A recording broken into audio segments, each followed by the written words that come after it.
Hello and welcome everyone to Crusader Kings III.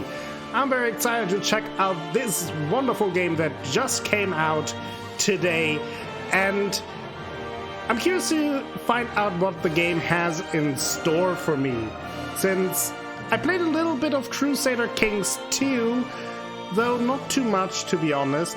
I am a big fan of the Europa Universalis games, though I played a bunch of EU 3 and 4, mostly 3, but quite a bit of 4 as well. And maybe Crusader Kings 3 will be the game that really pulls me into that franchise as well. Since I'm not very familiar with most of the game mechanics and it's a new game, we will go through the tutorial. You will learn alongside me, and I'm sure many of you already know much more than I do about these games. So feel free to put some tips and tricks and ideas in the comments below. You can just let it all out there. Tell me what to do, tell me how to do things. I'm totally open to learn about this game.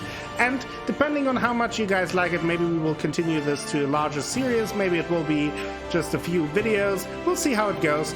Either way, I'm very, very excited to check it out. And now it's time to really try out the game. So in the tutorial, we will play as Petty King Murkat, a ruler in Ireland. Lead your family and dynasty to defeat your enemies and become King of Ireland. That sounds great.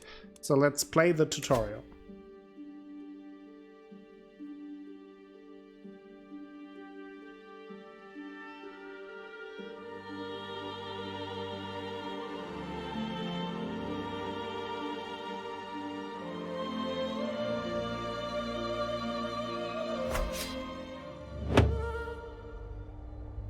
Welcome to Crusader Kings. You are a medieval ruler. Land is yours for the taking, through clever marriages and diplomacy, or by war of the sword. There's no one way to win in Crusader Kings, only different ways to enjoy the story that unfolds. Sounds good. Camera. Okay. I think that is easy enough. Pausing. Crusader Kings spans over hundreds of years and many generations. Right now, time is standing still because the game is paused. For this part of the tutorial, we'll keep the game paused while we walk you through some game concepts. Sometimes you will see a blue highlighted text like this. This means you can hover your cursor over the words and for more information. Some of these words can lead to other highlighted words, which can then show even further information. Duchy. Duchy is title ranking below a kingdom and above a county. Lead to county, which can lead to barony. To continue, place your cursor over this highlighted text. Hover over the highlighted phrase inside the highlighted text tooltip. You can even move your cursor into this tooltip. There we go. Good job. Rulers of land. Now let's talk about the game. Everything takes place on the map before you. The world consists of large and small pieces of land, each belonging to someone, based on their titles.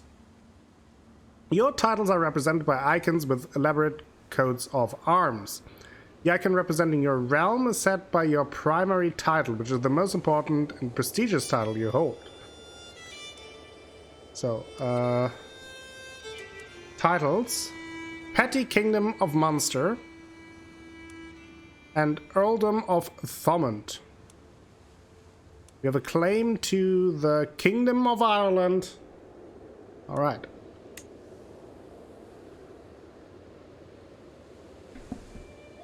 If you click your character portrait, highlighted in the character view, the borders of your realm capital... Oh, I'm sorry if anyone is out there watching this from Ireland. I'm very sorry about any pronunciation. Luinich will light up. Outside of that will be borders of your entire realm. Munster is your primary title, which is why your realm is named after it. You also hold the Earldom of Thomond as a separate title. If you zoom out, it will read monster. Yes. Okay. As a ruler, you can hold so much land on your own. You will often have other rulers helping with the administration of the realm by holding land titles within your borders, making them your vassals. To find your own land, your domain, press the home key and zoom in.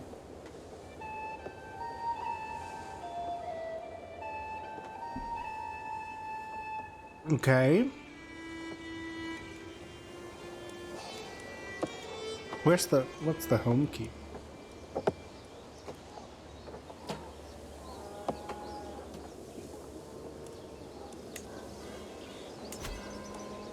I understand.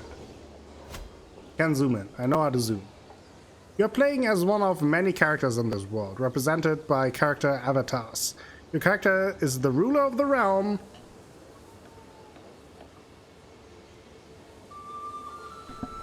Excuse me, I had to cough. You will need to make sure that your dynasty survives and thrives throughout the ages. Your title gives you power and control over territory and other characters, who might hold titles on land after their own. Click on your character. Characters have skills, indicating their proficiency within a certain field. Some are great talkers, while others prefer to make their intent clear on the battlefield. The main skills are diplomacy, martial, stewardship, intrigue, and learning. Remember, since these are harder texts, you can mouse over each. Yeah. Let's go through these. Diplomacy is a skill representing a character's ability to charm, negotiate, and persuade. Diplomacy directly affects the opinions other characters have of you. It is also used to further diplomatic schemes. The corresponding lifestyle is the diplomatic lifestyle. Martial skill, I think that's pretty straightforward. Stewardship is a skill that helps rulers manage their domains. It directly increases taxation, making it a very useful skill for all rulers. Intrigue is a skill representing a character's ability to understand and manipulate other characters and to organize elaborate plots. Learning is a skill measuring a character's literacy and wisdom. The learning skill of a ruler affects the cost of increasing crown authority. What does that mean? Crown authority represents the general power of a ruler's wields over their... Okay, I see. Characters also have traits, which can affect skills, as well as how they react to things. These are illustrated by icons in your character view. Some traits tell you about a character's personality, like fickle, calm, or generous. So fickle would be diplomacy +1, stewardship -2, hostile scheme resistance +20%. Other traits are specific to how a character has lived their life, such as your education trait or commander trait. Okay. You are temperate, stewardship +2, health, small boost, opinion of temperate characters +10, opinion of gluttonous characters -10. Wrathful, -1 diplomacy, +3 martial, intrigue -1, and natural dread +20.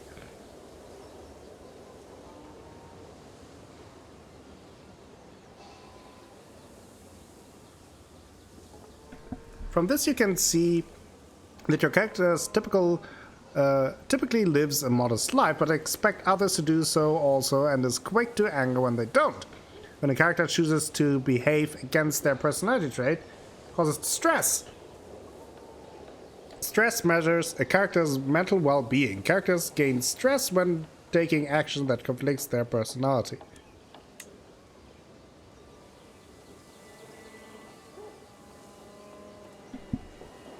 Traits can also impact how other characters react to you. Some people are impressed by brave trait, while a lustful character is more likely to feature in salacious gossip. Okay, the traits influence characters' morality and greed. Opinion. All characters, yes all, have an opinion of one another, which drives their behavior. Low opinion can cause people to rise against you or be unwilling to help you. High opinion can, on the other hand, make characters more inclined to join your murder scheme or fall for your seduction. How you choose to interact with other characters will often affect their opinion of you. Gold! To help you further your goals, you will need gold. Among other things, gold pays for buildings, armies, and bribes. Gold is collected passively from both your holdings and your vassals as tax. Larger vassals and more important holdings tend to give more tax. However, money is not all. Certain things can only be achieved by spending the righteous amount of prestige, or for religious matters, piety. You can see the current state of your gold, prestige, and piety in the bar to the top right. So we currently have 1,000 gold, 600 prestige, 250 piety, and 117 renown. Your prestige tells us how respected you are. It can be earned over time by holding lots of titles, for example, or actively, such as by marrying into prestigious dynasties or fighting as an ally in wars. Whenever you earn prestige, you build toward your next level of fame. Higher levels of fame make other characters think better of you and bring powerful ways to wage war.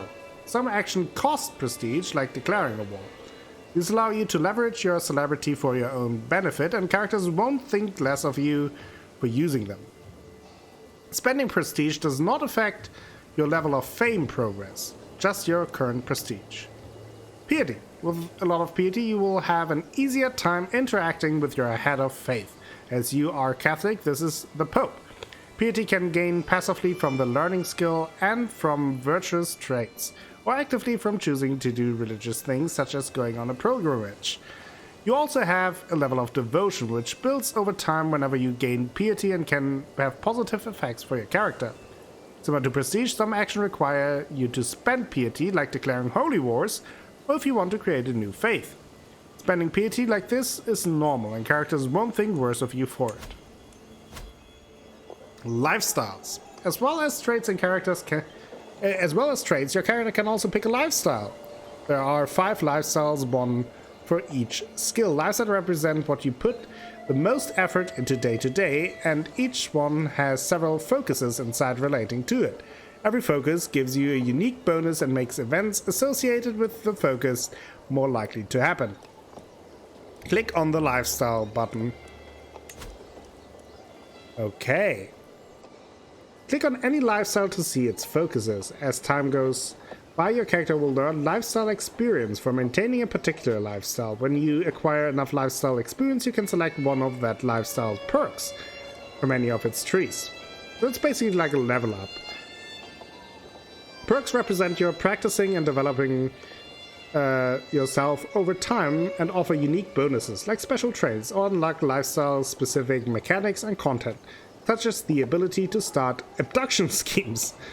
As an example, the strategy authority as well as the chivalry focus all give martial experience, which can be used to buy any of the martial lifestyle perks. The perk trees in turn lead to different lifestyle traits. Choose a focus. I don't know. Like, we are already very good at martial. Maybe we just go full brute force. Strategy focus. Luck can win a duel. A fool can win a battle. It takes more to win a war. Okay, that gives us +3 martial experience, 32 per month. Authority focus. Rule is to make all the aspects of realm move in unison and work together. +1 martial, +20% dread, control grows, plus 0.3 per month, and martial experience 32 per month. And chivalry focus. Victory comes not through blood or gold, but honor. Prowess. Prowess is a secondary skill that reflects the character's aptitude in personal combat. Okay. Attraction. Okay. An advantage. Battle advantage, okay. I feel like for the character what we've heard of him, like with the following strict rules, etc. I feel like it's fitting. Let's pick the chivalry.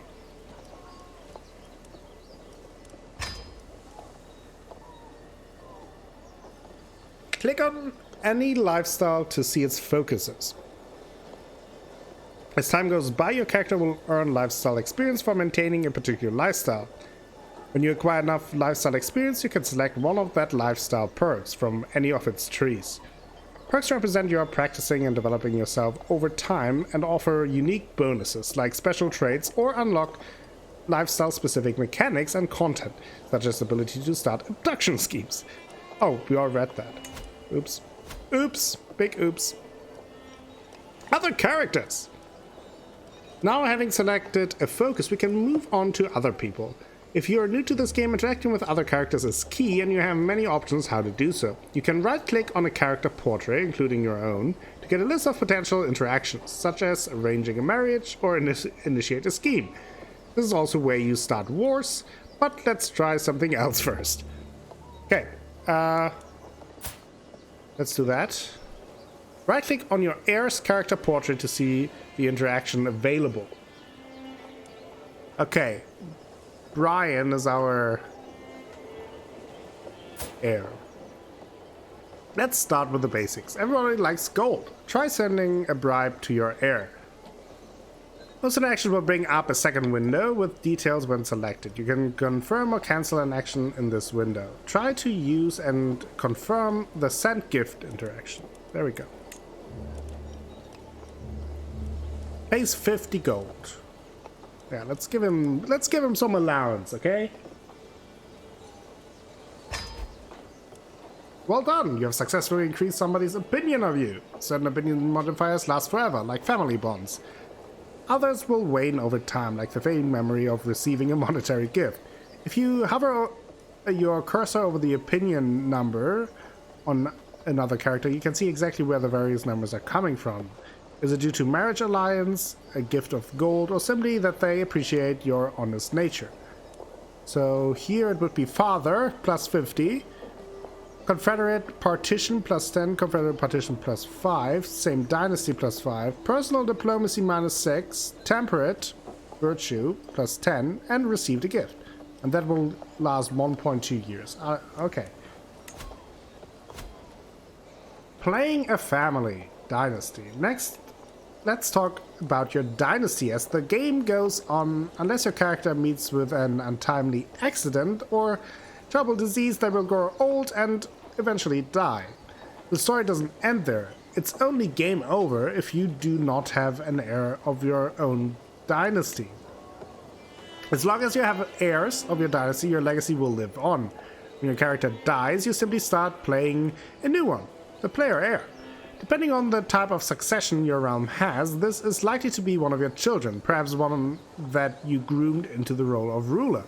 Your dynasty has its own coat of arms, which is currently highlighted and can be clicked for more information. You don't need to do anything with this now, but if you want to look at the details of your dynasty later, it can be found here. Okay, so that is our house. Dynasty, I'm not trying to butcher that. I already clicked it. What's insignificant? What's this? Your dynasty. I guess that's our level. Open dynasty tree. 59 members, 15 are living, 2 houses. Now we're here. That's our daddy. Daddy Donchat. You all know him. He was a good bean, I think. How do I get back? Okay. Succession law. Succession laws determine how all title and resources are divided between the heir when a character dies. You currently only have one heir, but let's take a look anyway. In some cases, when you take over your new character, you may even find that they are responsible for the untimely demise of your previous ruler. Open the realm view on the right side of the screen, highlighted. There. Select the succession tab. As a member of a dynasty, you also have renown. Shared by everyone in your dynasty, renown goes up whenever anyone in your dynasty gets prestige and reflects how infamous your family is rather than just you. Making significant strides in your renown will echo down to generation for your descendants, slowly increasing your level of splendor.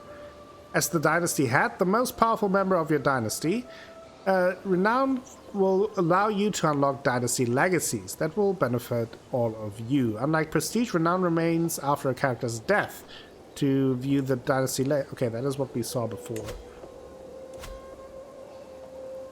Marriage! To ensure the future of your dynasty, you need family members. It helps if you are married, but we cannot promise that you will marry for love. Click on your character. Let's get married! For unmarried characters in your domain, you can set up marriages or betrothals by right-clicking on a character and choosing Find Spouse or Arrange Marriage. Both options behave differently. Let's go through both. Right-click on your character. Select Find Spouse. Choosing Find Spouse opens a list of potential spouses. They hail from courts all over the world. Choosing Arranged Marriage also opens a list of potential spouses, but only with people from the court of the character you clicked. Your own character is visible on the left because this marriage needs your approval.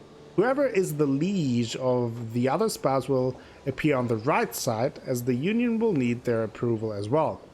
Arranged marriage can be useful for matchmaking between your courtiers, or for setting up a specific marriage alliance.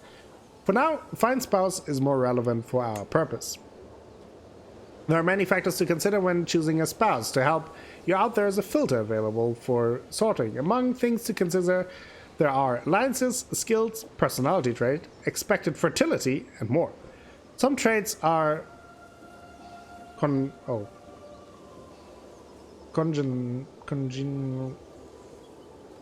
inheritable, meaning they might be inherited by your children. Perhaps someone with a trait like that is a good place to start. You can change your selection by clicking the Clear Characters button in between the characters you're setting up to get married. Nothing will happen until you click Send Proposal. I see. When you have selected 2 people for your marriage, you are presented with the details of the union, along with additional options such as having the marriage be matrilineal. If you are happy with the marriage, go ahead and send an offer. When playing, this action will take a few days, but we'll make it work instantly this time. Get married! Select a spouse for your character and click Send Proposal. Oh boy, let's see. Who do we want? I think we want someone super fertile, right? Oh boy. Where is fertility? It said something about inheritable traits, right?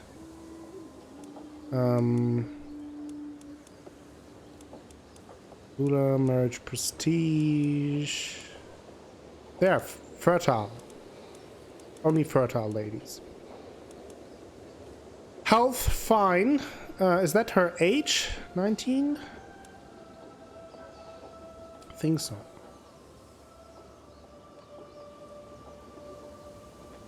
Yes.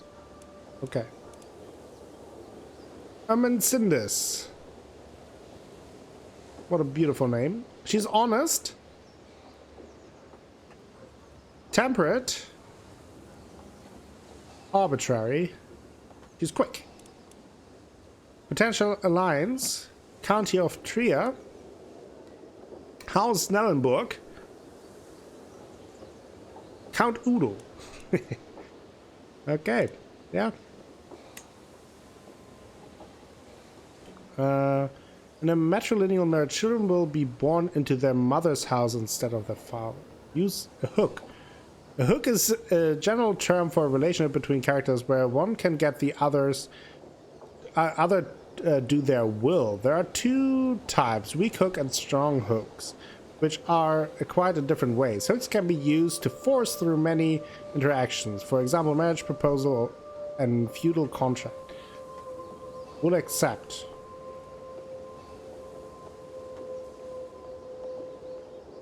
What's that? I get minus 100 prestige. She gets 400? Okay, I guess we do it.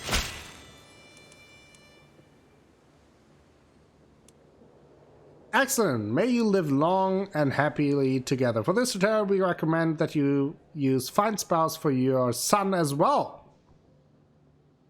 As soon as your son is married, he can start producing members of your family and heirs to the realm. Greetings, Petty King Murkat of Munster. I gladly accept your marriage proposal. You will be joining with my daughter Ermensindis in holy matrimony. Excellent.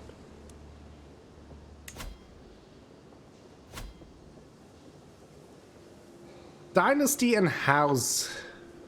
Family is important. The player heir will always come from your dynasty, and most often from your house. In the future, it won't hurt to keep an eye on your family and their line of succession. Depending on their succession laws, you might end up inheriting titles along with land and vassals from your relatives. Not everyone in your dynasty will be landowner, but every plot of land on the map has an owner. Sometimes that owner is you, sometimes it's one of your vassals, and sometimes it's another realm entirely, many of whom also have or are vassals. Most titles are structured together in a pyramid-like fashion using title tier. County, duchy, kingdom, empire. Every tier belongs to a title one rank up the chain. Every county is technically part of a duchy, every duchy is technically part of a kingdom, and every kingdom is technically part of an empire. Note, there are many dynamic names for these titles as well. Your current ruler is in charge of a petty kingdom, which corresponds to the duchy tier. These are also barons, the minor rulers of single holdings beneath counts. These characters are generally quite minor and unplayable. You do have one, the mayor of Enos. De jure titles. We say technically because as Crusader Kings lets you play with history, there is no way to guarantee that a king is actually in charge of all the titles that his kingdom is supposed to contain within the borders. We call this title hierarchy de jure, and the structure has been broken. It is often possible to declare war over such territories. If you switch to the duchy title map mode, you can see that as the ruler of the Duchy of Munster, the county of Desmond should legally be part of your realm. The different map modes can help give you an overview of the de jure title structure of the world. Change the duchy titles map mode. Duchy titles. And now realms. Okay. Your holdings. The de jure title of Munster consists of 3 counties. Their names should be visible on the map. Thomond, held by you, Desmond, held by a neighboring ruler, and Ormond, held by your vassal. These counties are made up of small pieces of land called baronies. It's on this level we find your holding.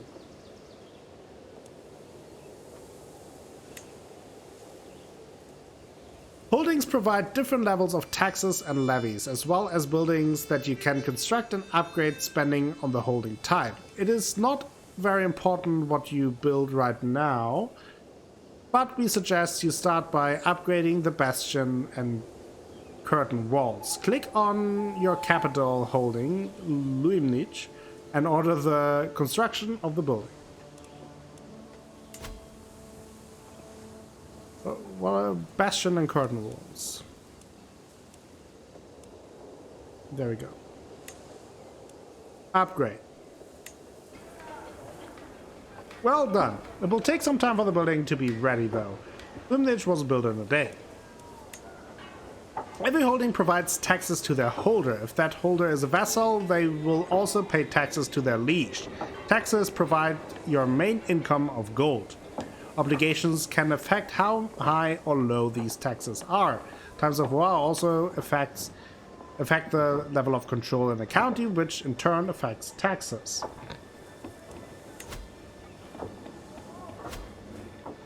As a ruler, you are likely to be the liege of at least one vassal. These are rulers within your realm who have sworn fealty to you.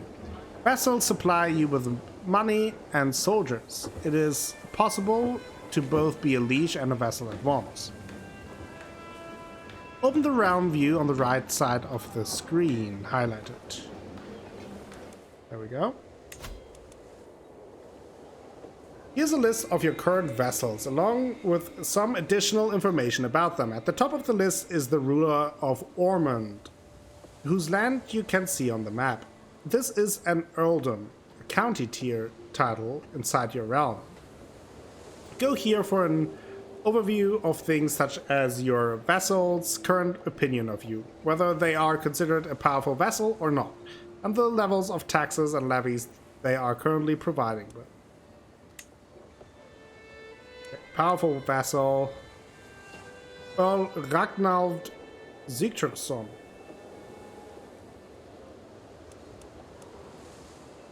It's worthwhile keeping your vassals happy. This keeps them out of schemes and factions against you.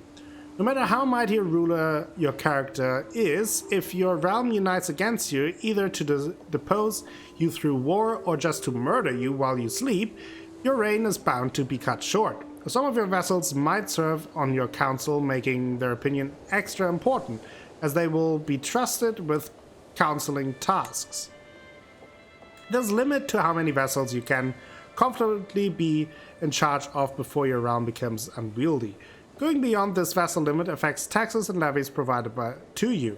This doesn't matter for the tutorial, but when you start to build your own kingdom, be mindful of growing too fast. If you end up exceeding your vassal limit, you can grant lower ranking titles away to your vassals. Sometimes you can even create new higher tier titles to consolidate the power in the area of the titles under. Okay, interesting. So we could have 20 vassals at this point. Your realm is the complete body of land and titles that you own, including the areas held by your vassals. Right now, this means the counties, due to your Irish culture, of Thomond and Ormond. When domain is used, we are instead referring to the land that you own personally, without vassals. Okay. Note that there is a limit to how much land you can hold personally before you start incurring penalties. The domain limit. Okay, that's 5. When you go above your domain limit, it can be a good idea to use grand title interaction on characters you are friendly with, making them your vassals. As you have no spare tiles to give away, you cannot currently do this, but you would otherwise find it in the character menu. Understand. Council. Managing a realm is a lot of work. As ruler, you have the help of your council. These can be either vassals or members of the court, and they act as your trusted advisors. There is one corresponding to each area of skill. Married rulers will also have their spouse assisting them. Open the council view. Okay. Councils can be set to work, and they all do different things. You can change a councilor's task by clicking on the button near their portrait in the council view. Being a councilor is a prestigious position. Powerful vassals will affect to be chosen for it and will be unhappy if left out. Schemes are long-term goals aimed at another character. They can have hostile goals like murder or abduction of your target, or be more wholesome, such as the befriend scheme. Open the intrigue view. Okay. A good time to use a scheme might be when you find the line of succession not being as clear-cut as you'd like. One way to get ahead is to simply remove the competition, quietly and with no witnesses. Murder schemes come with the risk of discovery. If your attempt goes awry, it will make your character unpopular, especially with your target. That makes sense. The sway scheme is made for increasing the opinion someone has of your character. Let's try it. Open the council view. Right-click on your court chaplain, your bishop. Sway. Okay. Start scheme. Excellent. Once set in motion, your scheme will slowly progress over time. The time before a conclusion is reached will vary depending on its success chance, which can be affected by relevant skills. In this case, it is affected by your diplomacy. If you are unhappy with your scheme, you can always cancel it by clicking the Abandon Scheme button next to the scheme. Open this. Ah, okay. There I could abandon it if I wanted to. Sometimes schemes can give rise to secrets. If you catch someone trying to commit murder, it's probably in their best interest to make sure you keep it quiet. You can also blackmail them to gain a hook. Hooks represent a favor you can call in with a particular character, encouraging or forcing them to do your bidding. As you play, you will find many different ways to gain and use hooks. When you start playing, experiment with it. Hooks and secrets. Hook gained. This week. Oh. That's the Earl of Ormond. I see. This week hook can be used for a number of things. One is to increase the obligations set by the feudal contract you have with a feudal vassal. To access the menu for changing your feudal contract, go to your vassal list in the realm view or right-click his portrait to choose Modify Feudal Contract. You may notice that some interactions are not immediately visible. This is because when you have many interactions available, the character interaction menu only displays the most common ones. To display missing interactions, click the More button in the vassalage and court category. War! War is an essential part of Crusader Kings. There are a lot of concepts to cover, but for now, let's touch briefly on some of them. Even. So, the most important thing is in any war are the battles, which are fought by armies. Most of your soldiers will come from levies, but you can expand your army by deploying men-at-arms. If things get really tough, you can also hire mercenaries, provided you have the gold.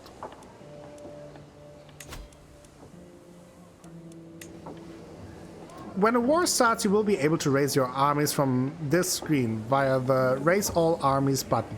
When the war is over, you will have to disband your soldiers before starting another war.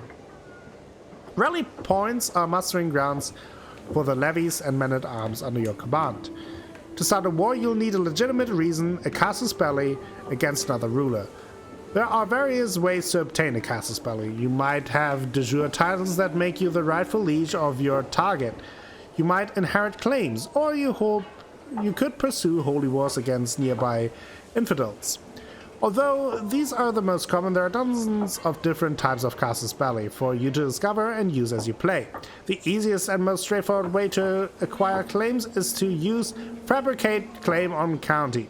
This is something your court chaplain sees to through one of the counselor tasks.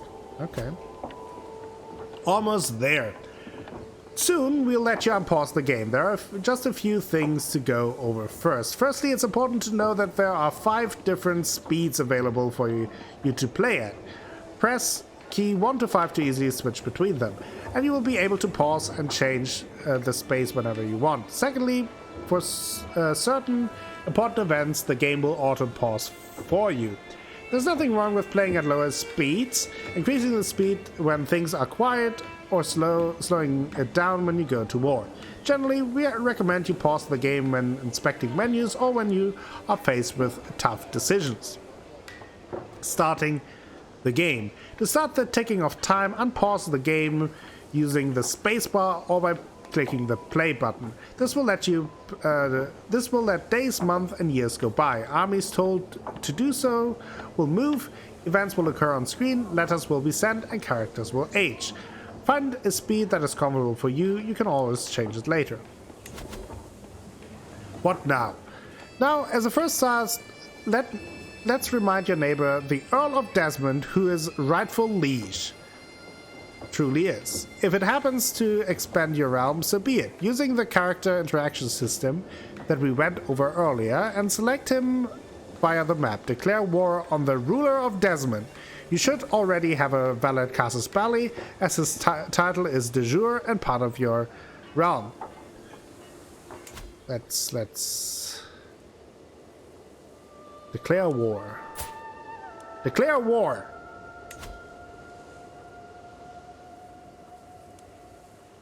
Here we go. What? We have a casus. Oh, I have to select it.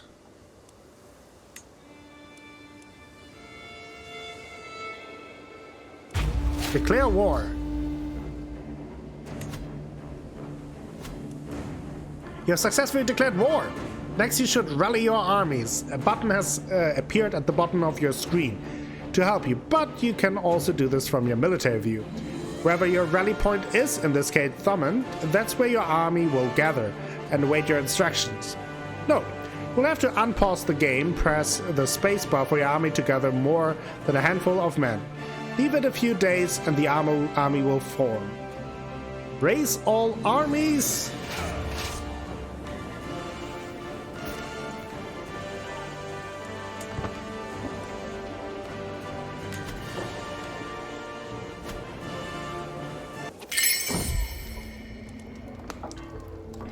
Oh boy, what is happening? So many... Already, multiple things are happening at once. To move your army, left-click on the army on the map and right-click on the area you want them to go. Perhaps the enemy capital barony. Oh, I guess because I unpaused the game, I get now the wedding celebration. With my marriage to Petty Queen Ermensindis, the realm expect us to throw a suitable, extravagant wedding celebration. It is well within my right to collect a royal aid duty as part of this, but some may consider it tasteless to levy an extra tax during a time of jubilation. Okay, so we could do this. Would gain 75 gold. I'll let my subjects enjoy the festivities without worry or care. I feel like since we are more like of a modest type of person, we would probably do this. Let's move them over there. Now that your army is moving, it's probably heading into battle with enemy forces. Let's pause until I read this. This can be a head-on encounter with other armies or the start of the siege. Battles will happen automatically if two hostile armies cross paths. Similarly, sieges occur when you place your army on an enemy holding. This is a good time to unpause the game if you haven't done so yet. Otherwise, time stands still and your armies will not move. That makes sense.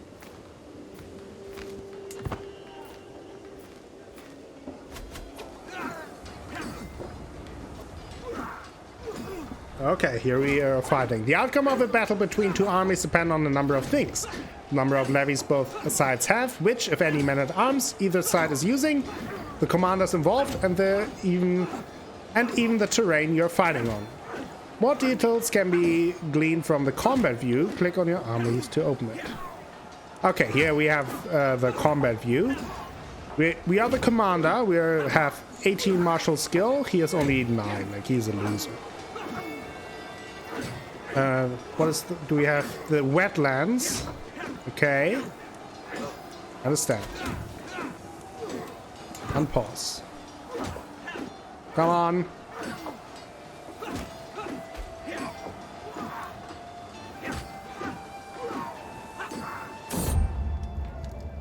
Beat him. Beat him. Wounded. My brother Concobar has been wounded, and the injury runs deep. I fear that his body is not strong enough to fight this on his own. Feel death lingering at his bedside. Oh, that's not good. Probably. There's nothing that can be done. Has happened. Gained the trait severely injured. Oops. Sorry, brother. Should have been more careful. Your army is attacking an enemy holding. Click on the highlighted icon, the spearheads, to find out how it's going. You need to win sieges to win most wars, as they increase your war score. Whenever a siege is won, it takes a few rounds of attack.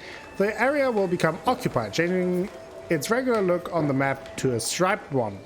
The color of a stripe shows who has occupied a holding. Since your color on the map is green, your holding that you have occupied have green stripes. Holding occupied by the Kingdom of France, however, would have blue stripes, and occupied by the Kingdom of England, red, and so on. What's happening now? To get an idea of who is winning a war, you can always look at the war score, the lower right corner. It goes from -100 to 100 and changes based on battles and sieges, won or lost, as well as territory occupied. At 100 war score, you can force the other side to accept your peers' offer. Conversely, at -100 war score, they can force you to accept their peace offer.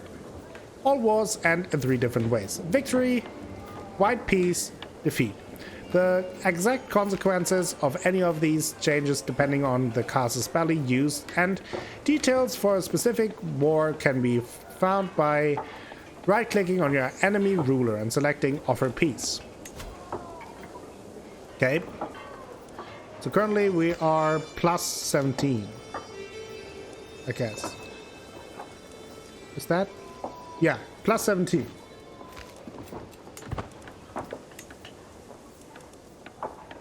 Let's see how this... there's something with spears. Where are the spears? There, besieged. How's it going?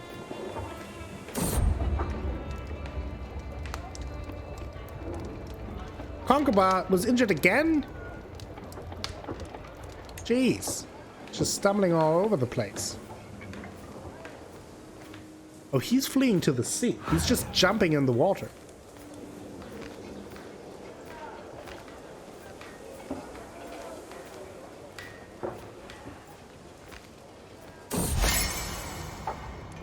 Oh. To make my bishop Cayman more susceptible to my attempts at approaching him, I can include a compliment in my next missive to his court. I will ensure to mention his... Ooh. What will I mention? Empathy and kind heart. Possibly possible outcomes. So what is like his... What's his character?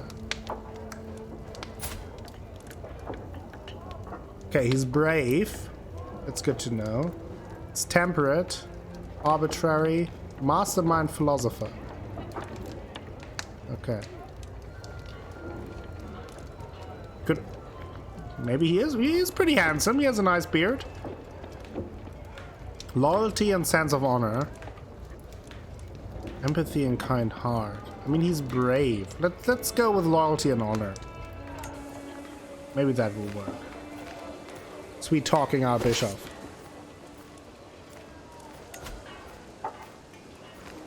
Siege progress. Well, pretty good, I would say. +9. Our recent correspondent has left much to desire. Please refrain from personal remarks in the future. Oh, maybe it didn't go well. No, lost 5 opinion of you. Okay, sorry, buddy. I just wanted to be nice.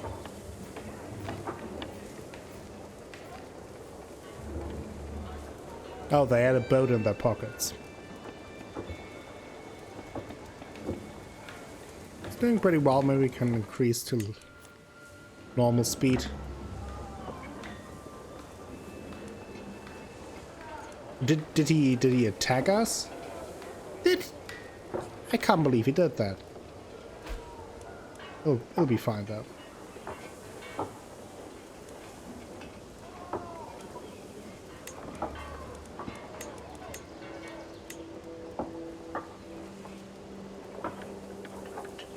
I don't think he will be able to take over our land before we take his.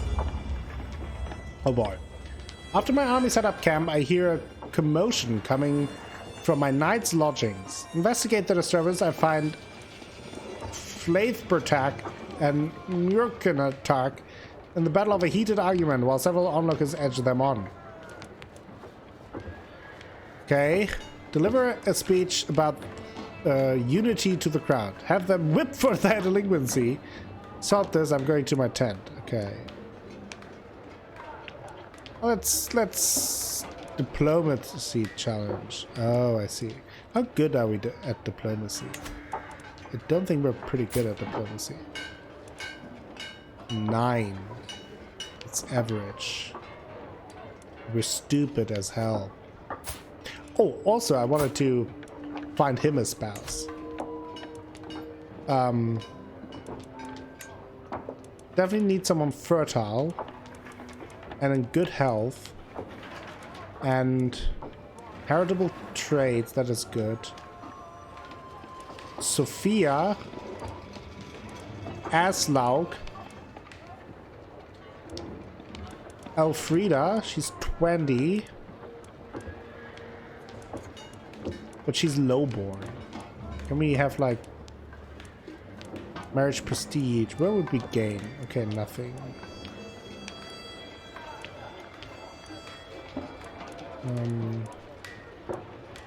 Dynasty, not lowborn. Okay. Debbie, she's already 31. How old is our child? 19.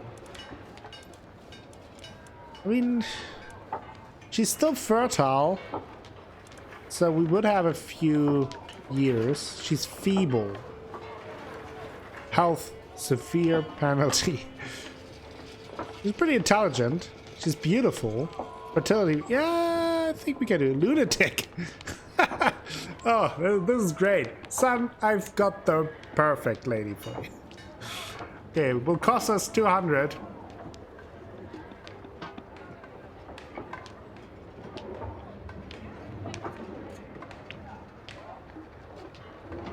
Chance of children, medium. That's pretty good. I'm okay with that. I mean, he can find a new one, right? That's how this game works. We'll accept. Send proposal. Well, let's try if our average diplomacy score can do it.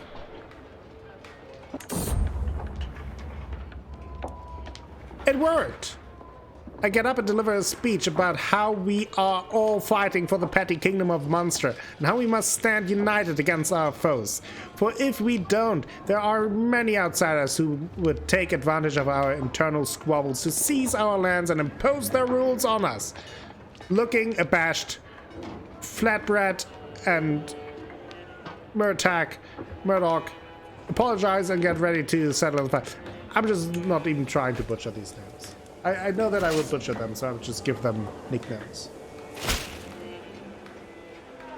Greetings, Petty King Murcat of Munster. I accept your marriage proposal. Nice. That's good. That is good. That is excellent. Why is she minus? Whoa, whoa, whoa, whoa, whoa, whoa. Victory is near. Your war score is at 100%. You're now able to enforce demands. Open the war view.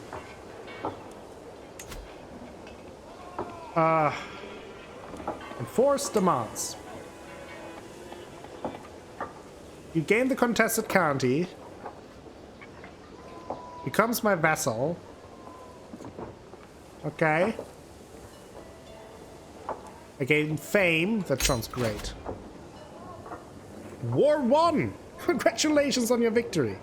You have now experienced what it's like to make it through an essential part of the game. From now on, we will stop the tutorial lessons appearing. You will, however, still be able to get some advice. If you open them when they pop their alert at the top of the screen, and in this advice, we will elaborate on the most important things you encounter. Thank you for staying with us, and good luck. Victory! Okay, let's... Oh boy. What now? There are many things you could do now that you have dipped your feet in the essentials. Crusader Kings is about setting your own goals. If you want a suggestion, we recommend you try to become the king or queen of Ireland. War is not the only way either. Okay. Victory. Dismiss. Empty council position. To appoint a chancellor.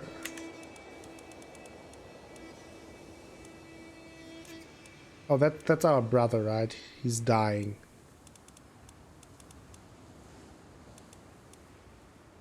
That's our son. We could put our son here.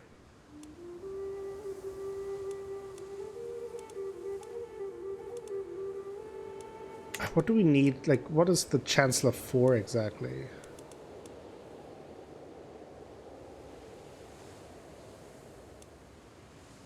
Oh, assist ruler.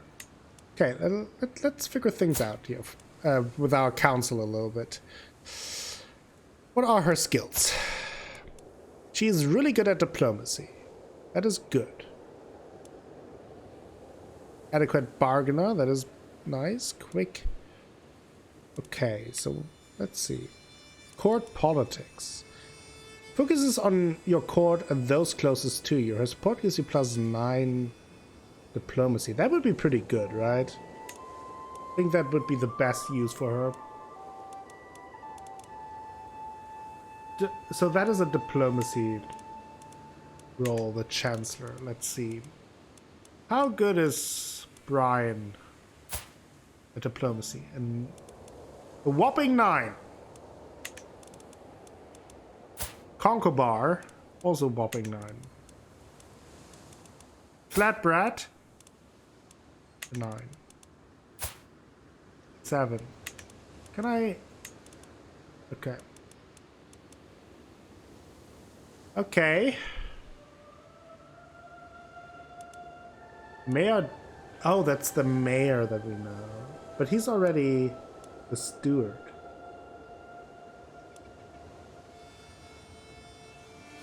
That is my cousin. What is my cousin doing? How's Ryan? What are his titles?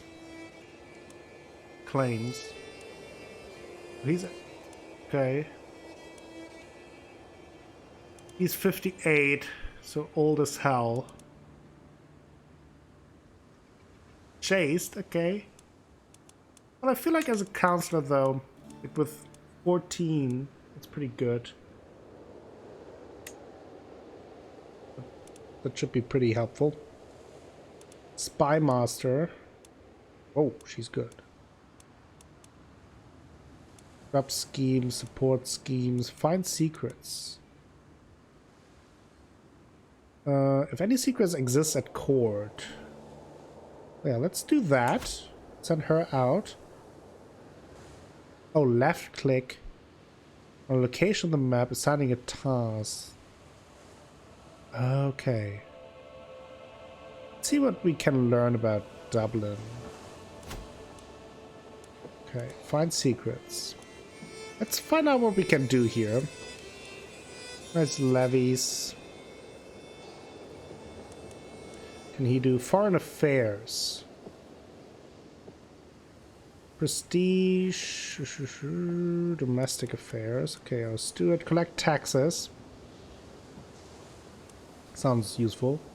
Let's do that, please.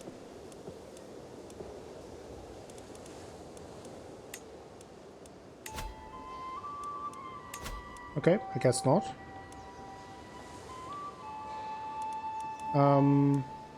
Religious relations. Okay. What do we have here? Issues. 3 issues. Okay, we already have that. Family members getting married. We are aware of that. We arranged that. Advice. Encyclopedia. Okay. Get that. Okay, so that is the end of the tutorial of Crusader Kings.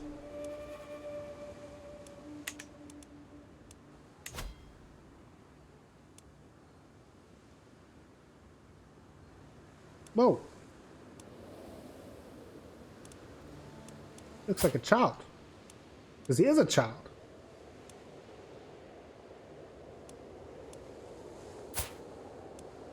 Parents? Oh, did he die? Slain in battle. Oh. He's now... Oh, he took over. Okay.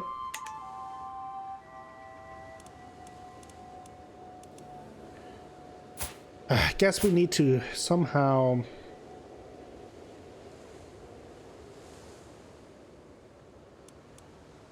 Could I sway him? 2 more.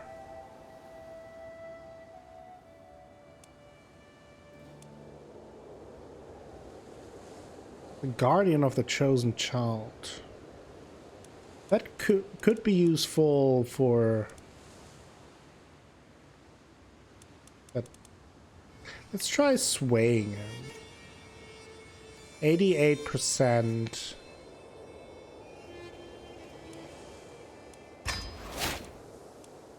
Yeah, let's do that. I think we need to improve our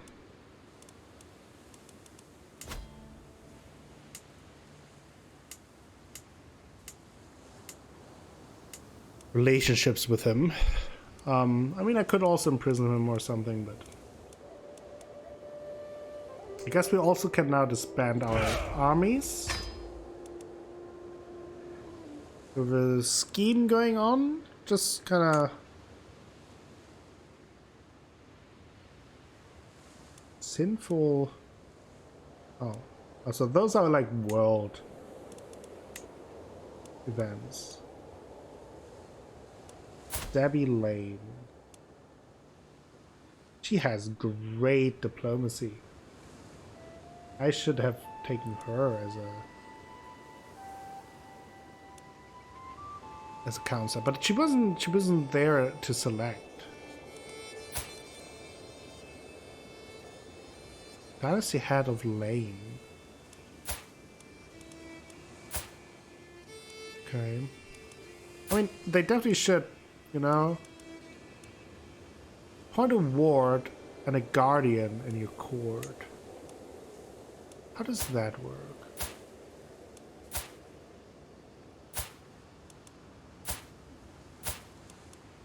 I don't want to murder her.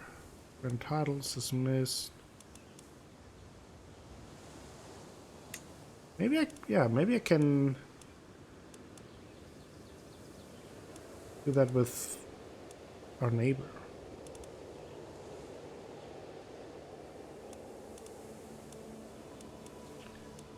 Probably not.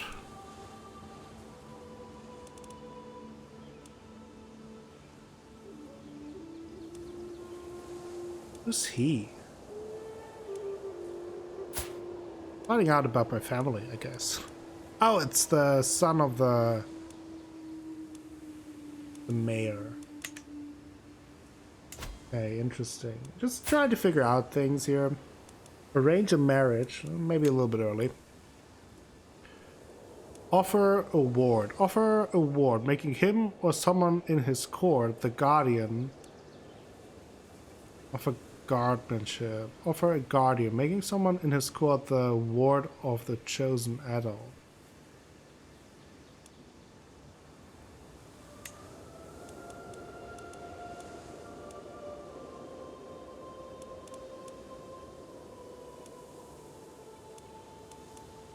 Oh, I see. So I can't do it with him. I see. Seduce. I want to seduce her. At least not now. I do want a good relationship with her, though. With that high diplomacy score and some intrigue, that will be useful. Sending her that $70. Prisoners take leash. You captured Earl Murdoch's son, Cormac. Let's see, what can we do with that? Arrange marriage.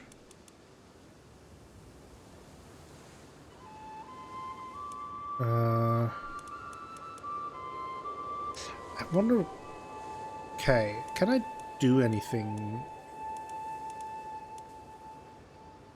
Short reign, declared war. Yeah, that's usually a bummer. Short reign, bloodless and temper.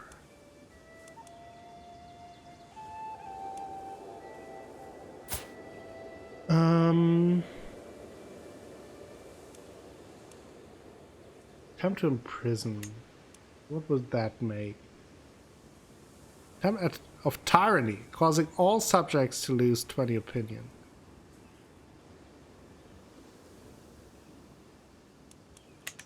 Not really a point in doing that. He's there. What's he doing? Claim. There's a claim for that. Unlanded. I mean, I could give him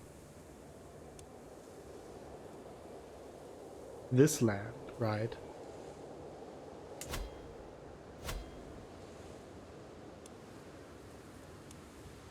How's Morda? Kind of just want to take that as my own land, though. At this point. But I don't know exactly how that works.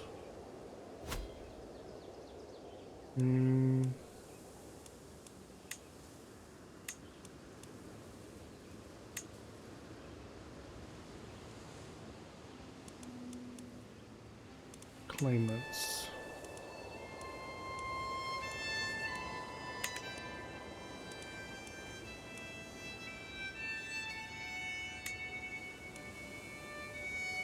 Can I take it over myself? That is the big question.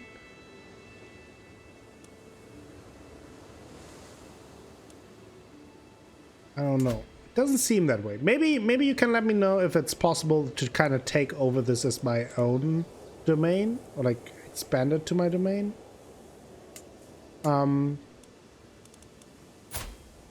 But for now, maybe I offer no grant titles.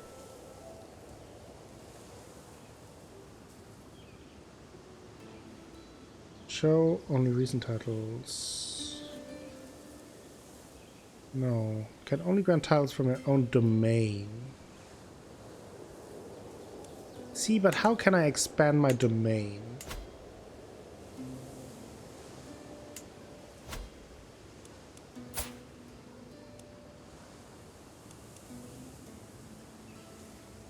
Take title. You do not have limited crown authority or better. Represents the general power that a ruler wields over their vessel. There are 4 levels of crown authority: autonomous, vassal, limited, high, and absolute. Increasing crown authority costs an amount of prestige depending on the level of the ruler's learning skill. Modify feudal contract.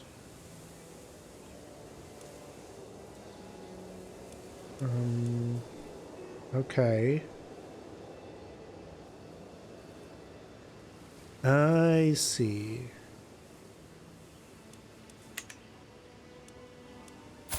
Can I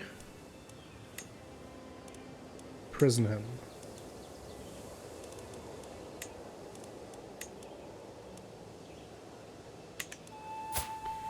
Okay. Quest claim. Give you a claim on a title.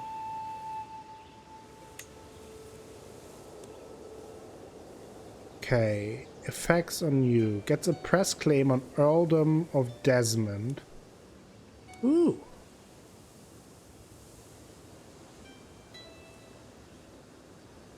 Oh, I see.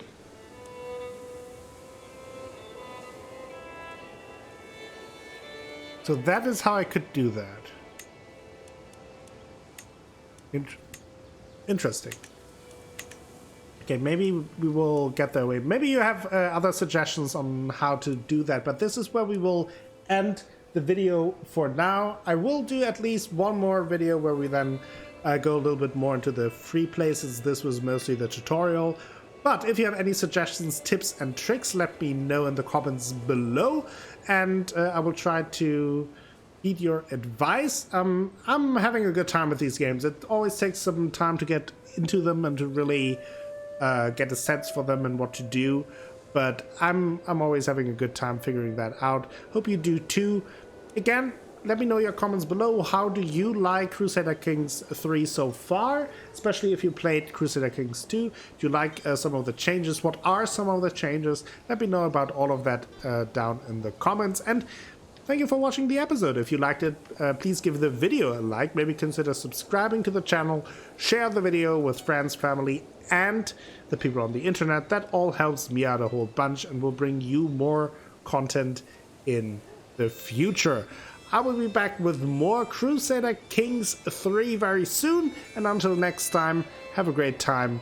Bye-bye.